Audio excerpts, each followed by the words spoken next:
ҳамдиёрони азиз, чандин сол аст ки масъалаи ҷиноят ва ҷинояткорӣ дар шаҳри Хоруғ вирди забони мардуми ҷумҳурӣ, минтақа ва олам гаштааст.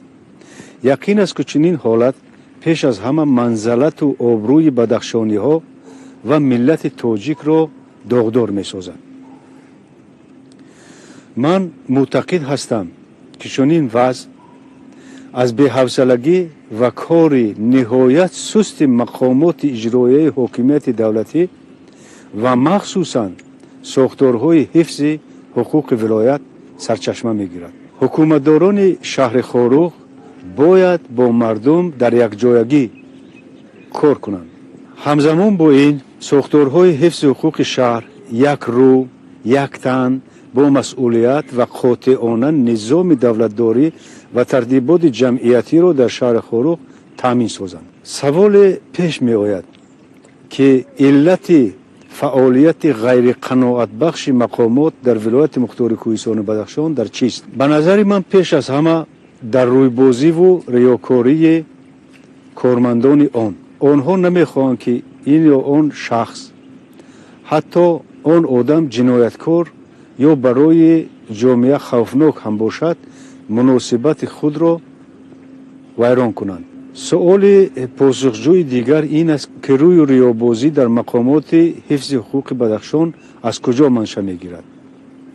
банда солҳои 90 боре аз раиси суди вилоят ё шояд прокурор буд, дар хотирам нест, Иванов суол кардам ки хулосаи коратон дар Хоруғ чист?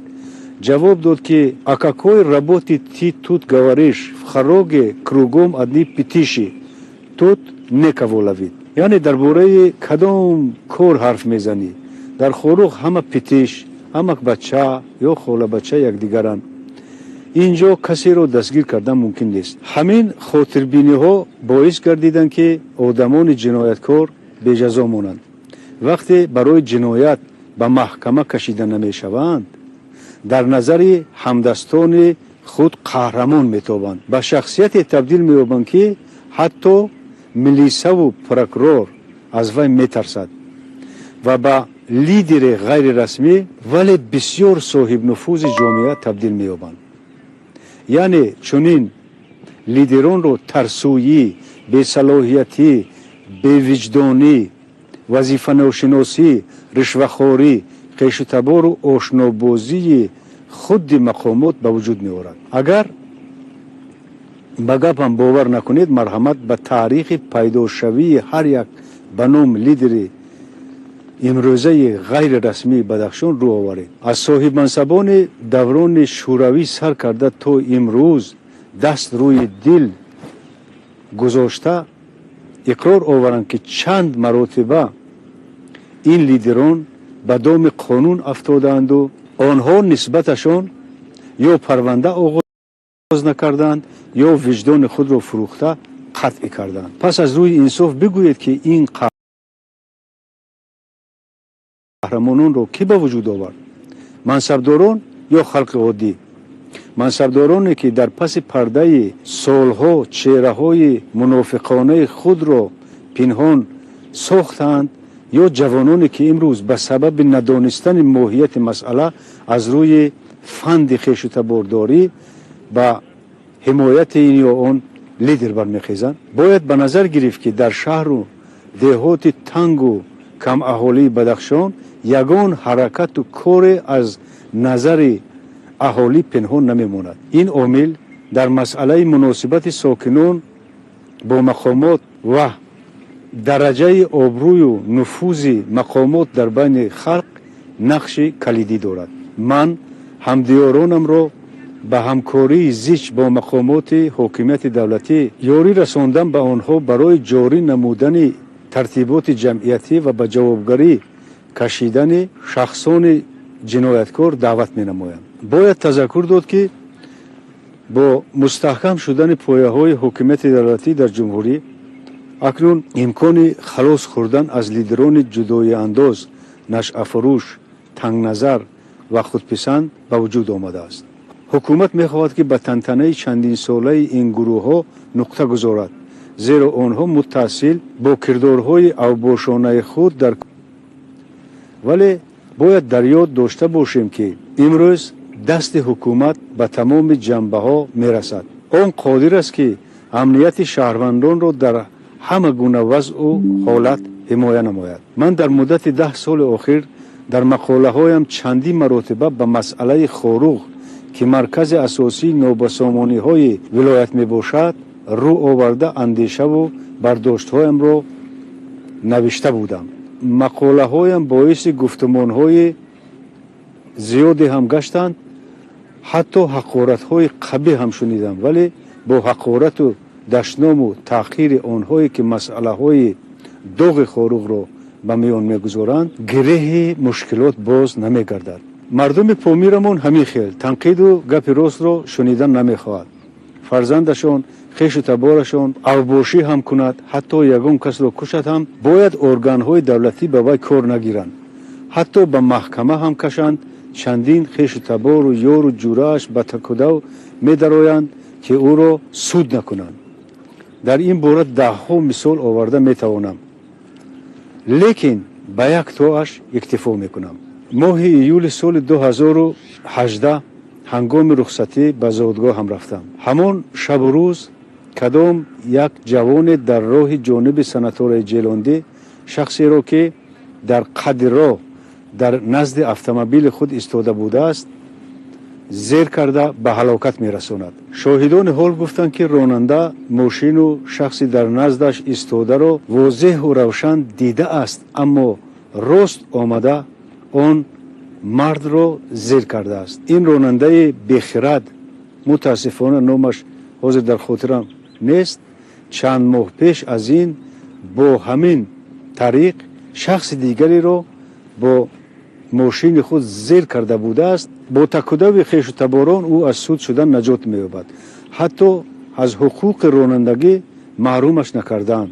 дар натиҷаи пӯшондани он ҷиноят ин ҷинояти дигар сар мезанад. боз ҳамон хешу табор, питишу, амаку, тағову, акаву, додару, янгаву, қайсингулу ҳоказо ки дастаҷамона барои аз ҷавобгарӣ озод кардани он бадбахт ба такудав меафтанд. рӯи рост бояд иқрор шуд ки ҳанӯз дар охирин рӯзҳои иттиҳоди шӯравӣ ҳукумати реалӣ дар шаҳри хоруғ ба дасти саркардагони олами ҷиноӣ гузашта буд. мардуми оддӣ аз ҳонот метарсанд, чун аз дасти онҳо ҳама гуна кори паст меомад.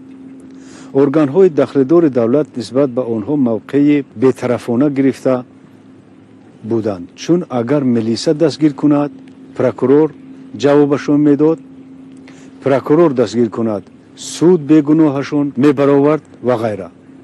сабаб боз ҳамон питишбозӣ, хешутаборчигӣ, ҳамшаҳригарӣ. ҳоло ҳама дар хусуси печидани иддаи бузурги ҷавонони хоруғ ва атрофи он ба афюну бангу ҳероин ҳарф мезананд. вале шояд на ҳама донанд ки заминаи онро наркобаронҳои машҳур ҳанӯз дар солҳои 80-уми асри гузашта гузошта буданд. аммо аз он ки касе пишаки инҳоро пиш нагуфт, ин рӯбоҳон аз пушти маводи мухаддира сарвати ҳангуфт андӯхта ба шерони жаён, ҳатто қаҳрамонон табдил ёфтанд. аз мусолиҳакориву саҳлангории мақомоти қудративу ҳифзи ҳуқуқ дар атрофашон лидеру лидерчаҳои нав ба нав пайдо шудан гирифтанд ва хоруғу шуғнонро дар байни худ тақсим карда ҳокимони мутлақ шуданд.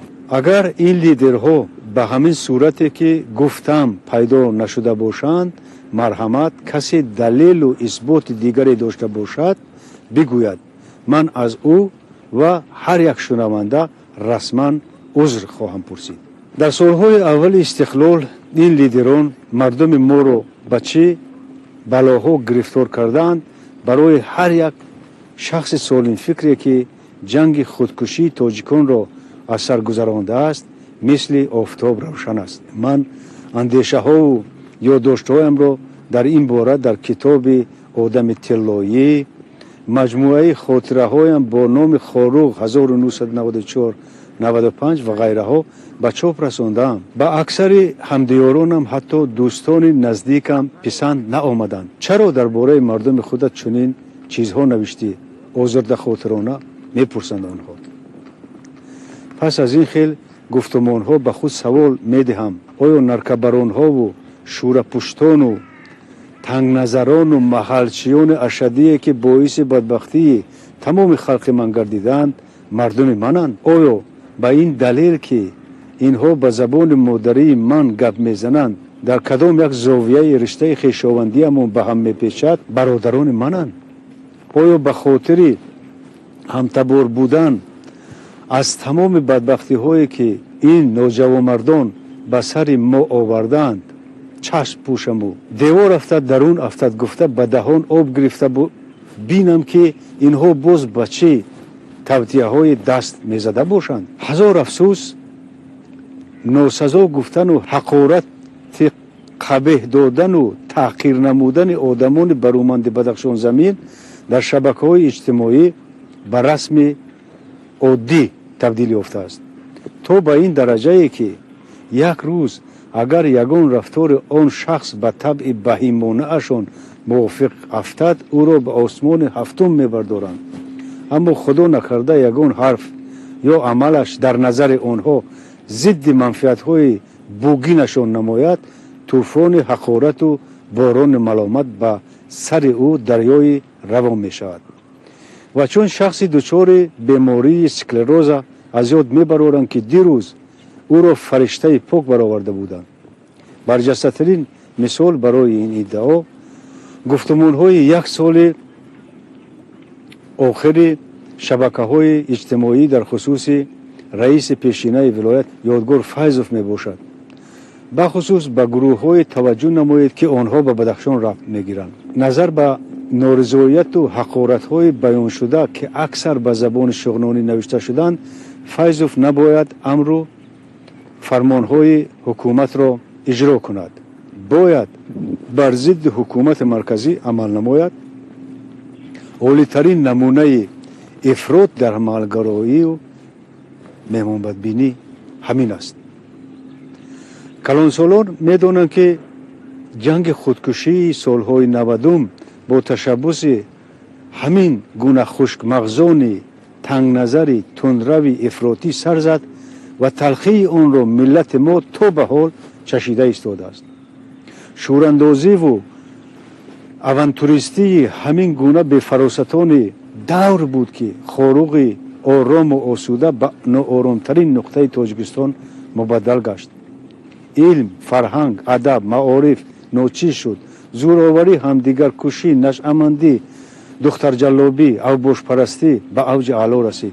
اهل فضل و هنر محتاج یک پاره نان گشت.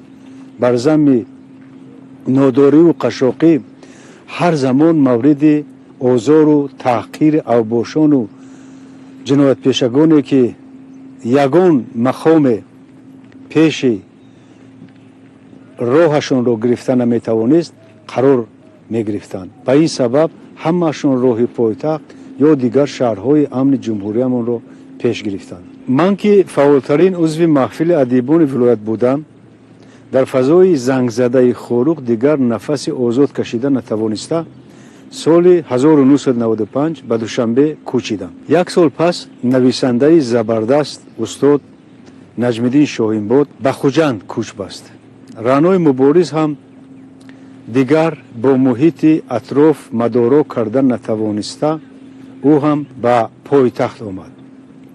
در این سالهای نحس دهها آوازخوان، مطرب، هنرپیشه، مهندس، معمار، نقاش و نمایندگان دیگر کسب و کار خاروق گلرنگ را به بازگشت ترک کردند. در نتیجه فضای معنوی به همین هم تنک تماما خالی گشت. بخردان بر بخردان، جاهلان بر عاقلان، تنگ نظران بر دریادلان، ظلمات بر روشنی پیروز گشت. از شاعران نامور به سبب کهنسالی در خاروق تنها استاد شیرین بنیاد ماند که شمع رقیق معرفت و ادب را از پفباد حادثه нигоҳбонӣ мекард. Аммо ҳамин як шоирро ҳам дар ин муҳит рӯи хуш надоданд.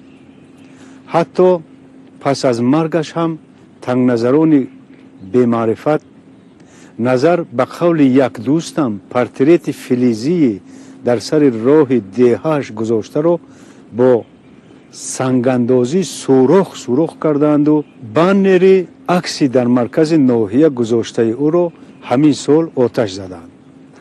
оё дидаед ё шунидаед ки дар панҷакент ё хуҷанд ё кӯлоб ё ҳисор ё ғарм халқ ба шоири номвараш чунин муносибатро раво дидааст? пас шумо як гурӯҳ ҳамдиёрони маърифатбадбини ман беҳтаред ё онҳое ки ҳамдиёрам нестанд вале бадтарин авбошонашон дар хусуси нобуд кардани акси аҳли адабу илм ҳатто андеша ҳам намекунанд. оё ман пас аз ин ҳама таҳқир боз ҳам тарафи шуморо гирам ё сари кафида зери тоқӣ гӯяму сӯзаму дам ба дарун зада бишинам? наметавонам. хорух ҳам бояд билахира ба шаҳри ором меҳмондӯст ва мӯътадилавзо табдил ёбад. барои расидан ба чунин мақсад дар навбати аввал бояд нуфузи ба ном атаманҳои кӯчабозориро ба сифр баробар кард. дигар ҳамаи онҳоеро ки таҳти таъсири ин саркардаҳои худобехабар фазои зиндагии шаҳрро олуда месозанд зери назорати мақомоти дахледор гирифта барои баромадан аз ин буҳрони равонӣ бояд ба онҳо ёрӣ расонд. росташ ман фикр мекардам ки солҳои охир эҳсоси бегонабадбинӣ дар хорух хеле кам шудааст. аммо ин гумонам иштибоҳ баромад. мисли ҳарвақта ҳоло ҳам шахси аз минтақаи дигар омадаро дар рав мавриди тергав қарор дода аз ӯ ба зур пул мекунанд. моҳи июли соли 2021 бо дӯстони душанбегии худ ба хорух рафта ба мақсади харид дар назди бозори марказӣ автомобиламонро нигоҳ доштем. ҳанӯз дари онро накушода дар наздамон марди тахминан ҳамсоли ман ҳозир шуд ва ба ронанда гуфт: инҷо система аст, системаро бояд риоя кунӣ. ман ӯро зери маломат гирифтам. вай таҳдид кард ки ман туро ҳоло бурда разбор мекунам, лекин чун дид ки ба шуғни гап мезанаму аз ӯ сари тарс надорам, ғурғуркунон тӯъмаи худро раҳо кард. пас инсонфаҳм бигӯед ки бо ҳамин гуна мушзурону бадниҳодон хорух чӣ гуна обрӯе касб карда метавонад? ё дар ин бора ҳам нагӯем, зеро он марди системачӣ одами худӣ асту худӣ агар кофармоҷаро ҳам бошад ба ӯ коре набояд бигирем? ба фикрам на. вақти муросаву мадоро бо чунин ашхоси фикргандида гузашта рафт. давои тамоми ин дардҳо итоати бечунучаро ба қонун ҳасту дигар ҳеҷ. бояд аз раис сар карда то шаҳрванди қаторӣ қонунро риоя намояд. дар акси ҳол ба ҷои ба ном лидерҳои аз кор афтода, лидерҳои нав бо ҳиллаву найрангҳои тоза пайдо шуда боиси эҷоди мушкилиҳои боз ҳам печидатар мегарданд. ашхосе ҳам ҳастанд ки берун аз тоҷикистони азиз умри ба сар мебаранд. ба ҷои он ки мисли шаҳрвандони кишварҳои пешрафта ва тамаддунофар ба ватани аҷдодӣ дасти ёрӣ расонанд, сармоягузорӣ кунанд, дар андешаи рушди он бошанд, баръакс бар оташи ҷиноят ва ҷинояткорӣ дар шаҳри хорух равған мерезанд. вазъро боз ҳам печидатар месозанд. ман ҳамчун зодаи Бадахшон нисбат ба ҳамин ашхос эҳсоси нафрат дорам ва гуфтанӣ ҳастам ки агар ба ватани худ фоида расонда наметавонед, хоҳиш мекунам масъулияти инсонӣ ва меҳри амдиёриро барои таъмини суботу оромии кишвар гум накунед. вазифаи мо ва аҳли ҷомеа аст ки ҷавонони гумроҳро аз зери таъсири он ҷинояткороне ки барои ватани аҷдодии худ ақаллан дарахтеро сабз накардаанд, хиштеро болои хишти нагузоштанд ва дар назари ҳамдиёрони худ ғайр аз ҷинояту бадномӣ хотираи дигаре боқӣ намегузоранд, берун созем. ҳар кас бояд бидонад ки то замоне дар шаҳри хорух ҷиноят ва ҷинояткорон озоду ба сари худ ҳастанд, обрӯву манзалати сокинони Бадахшон зери суол қарор хоҳад дошт. аз ин вабо ҳар чӣ зудтар бо истифодаи тамоми роҳу имкониятҳо раҳо бояд ёфт. фардо дер мешавад.